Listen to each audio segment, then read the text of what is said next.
So the next part in the hydrogen chapter is hard and soft water. So rainwater is completely pure water, and this pure water will be free from all the ions. So it will be free from all the ions. It may be having some gases dissolved in that because it will be coming from the atmosphere, but it will be free from all the ions. So it is regarded as pure. So when the rainwater falls on the earth's surface will be having so many ions. So it may combine, the rainwater may combine with calcium, magnesium, chloride ion and sulfate ion. So after that it is going to become, the water will be having calcium hydrogen carbonate and magnesium hydrogen carbonate, chloride anion and sulfate anion. So because of presence of all these ions and the substances in the water, water will become hard. So that water will be called as hard water, and this hard water is unsuitable for washing. That means it is unsuitable for laundry, and it is unsuitable for the boilers, and sometimes it may also harm the boilers. So this hard water, so you might have seen hard water and you might have used it. So this hard water, when it combines with the soap, it is going to form the precipitate. So this precipitate will be having calcium stearate or magnesium stearate. So hard water in the presence of soap will form the precipitate, and that precipitate will be calcium or magnesium stearate. So this precipitate will be harmful for boilers, and it will be unsuitable for the laundry also. So again we have two types of the hardness. One is temporary hardness and one is permanent hardness. So the temporary hardness,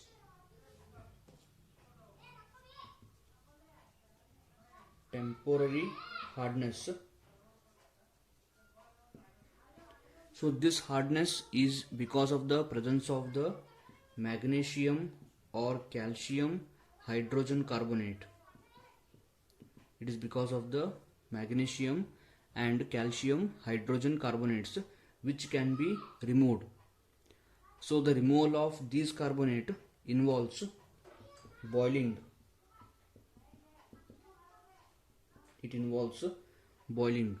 So because of the boiling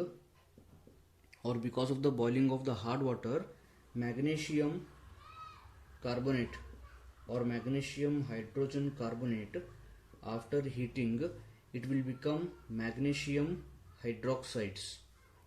So this will be solid, it will be forming the precipitate which can be removed easily. So if it is removed, we are practically removing this one. So because of that it will become soft water again and we can use it. So this should be filtered off. So in the same way, calcium hydrogen carbonate, after heating it is going to form calcium carbonate, and this calcium carbonate is solid in nature. So both magnesium hydrogen carbonate, calcium hydrogen carbonate, they will form magnesium hydroxide and calcium carbonate respectively, which are solid and they will be insoluble in the water. Therefore we can remove this completely. So by removal of this, water will again become soft and we can reuse it again. So this is boiling method by which we can remove the hardness of the water, and there is one more method, and that method is called as Clark's method. So next is Clark's method. So in the Clark's method, we will take calcium hydrogen carbonate and magnesium hydrogen carbonate and they will be reacted with calcium hydroxide respectively, and we're going to obtain CaCO3 both sides. So in the first reaction we will obtain only CaCO3. In the second reaction we will obtain CaCO3 and MgOH twice, and 2 moles of water will be obtained.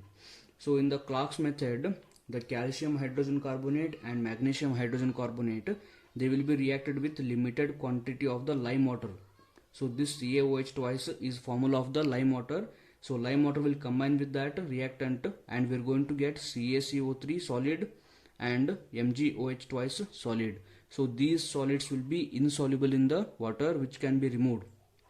So after removal of these, we are again going to get soft water, which can be again further used. So the next topic in the hydrogen chapter is permanent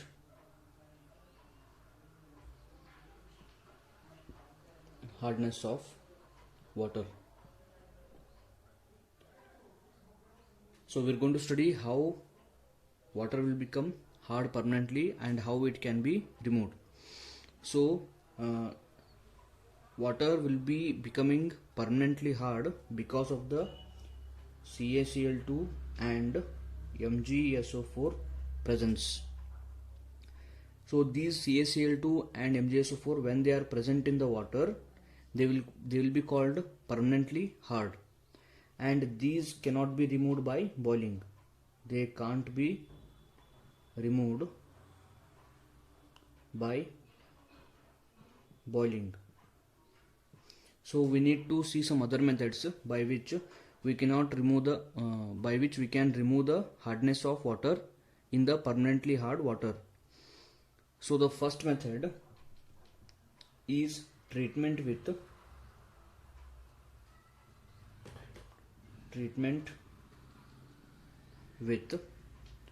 washing soda.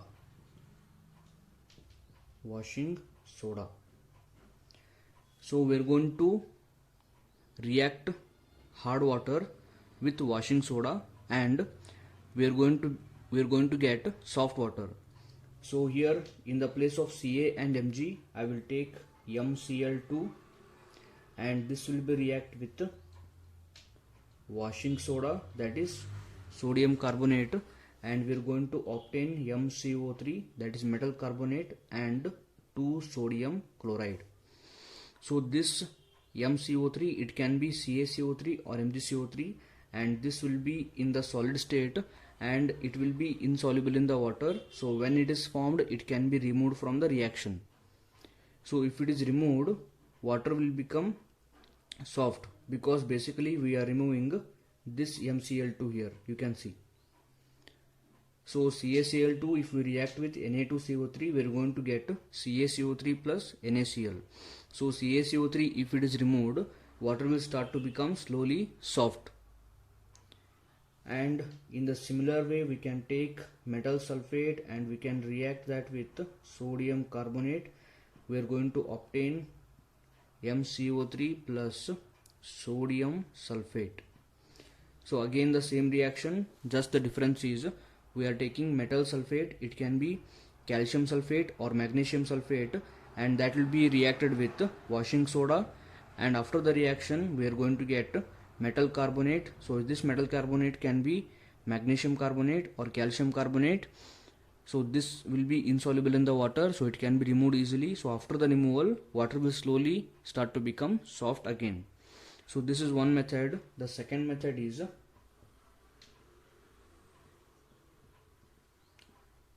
Calgon's method. So the name Calgon is actually a commercial name of a reagent, and that is Na6P6O18. So this is called as sodium hexametaphosphate. It is called as sodium hexametaphosphate. The commercial name of this reagent is Calgon. So when this Calgon will dissociate So calgon in the water will dissociate into 2Na plus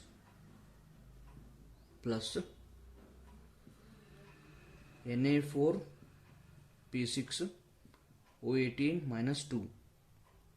So when it is added to the hard water, immediately it will dissociate into 2Na plus Na4P6O18.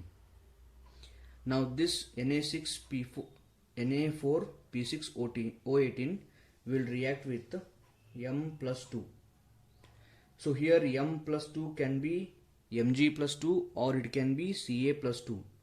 Now this will be present in the water and it will react with anion Na4P6O18 minus 2, and we are going to obtain Na2M P6O18 minus 2. So this compound will be involving the M plus 2.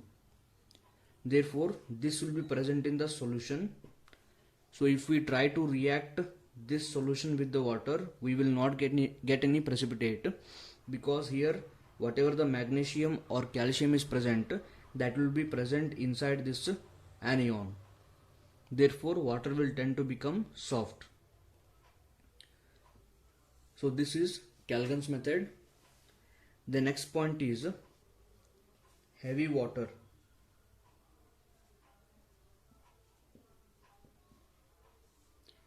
Heavy water. So heavy water is called D2O. So this is deuterated water. So this deuterated water is mainly used as moderator. So it is used as a moderator in the nuclear reactors. That is, to slow down the nuclear reaction, this D2O is used as a moderator, and this is used to prepare deuterated compounds. So this D2O is used to prepare deuterated compound. So the preparation of the deuterated compound will be significant in understanding the reaction mechanism, which you are going to study in the future. So one reaction that I can take is SO3 will combine with H2O, giving H2SO4. So here instead of the water, I can take deuterated water, and here I am going to get deuterated H2SO4 or deuterated sulfuric acid. So the next point and the last point in this chapter is hydrogen as fuel. So hydrogen is an excellent fuel, because after burning of the hydrogen, we are going to get so much amount of the energy, and that energy can be used in automobiles and in the electric cars, etc., etc. So the solid hydrogen is having more energy, or we can say that when we burn solid hydrogen, it is going to release more amount of energy than burning the petrol. So hydrogen is economically good for us, and also after burning hydrogen, we are not going to get harmful byproducts like carbon dioxide and carbon monoxide, and it is good for the environment also.